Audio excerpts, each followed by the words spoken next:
அருகே பிக்கப் வாகனம் கவிழ்ந்த ஒருவர் சம்பவ இடத்திலேயே சாவு. 12 பேர் காயம். உடன் கிருஷ்ணகிரி மாவட்ட ஆஸ்பத்திரியில் சிகிச்சை. கிருஷ்ணகிரி மாவட்டம் சூளகிரி அருகே கொல்லப்பள்ளியில் மாங்காய் பாரம் ஏற்று வந்த பிக்கப் வாகனம் கவிழ்ந்து விபத்து. இதில் ஒருவர் பலி. 4 பேர் கவலைக்கிடம். 9 பேர் இரத்தக்காயம் ஏற்பட்டு கிருஷ்ணகிரி மருத்துவக் கல்லூரி மருத்துவமனையில் சிகிச்சை பெற்று வருகிறார். இறந்தவர் பத்மா, வயது 45, சென்னை சந்திரம் கிராமம். ஆபத்தான நிலையில் உள்ளவர்கள்: 2 சின்னத்தம்பி 60, 3 தேவராஜ் 50, 4 சென்னு கிருஷ்ணன் 58.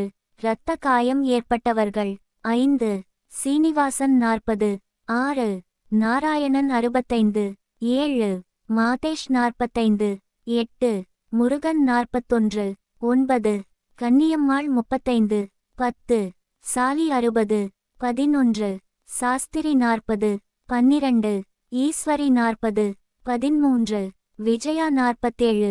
சூளகிரி போலீசார் விபத்து குறித்து விசாரணை நடத்தி வருகிறார்.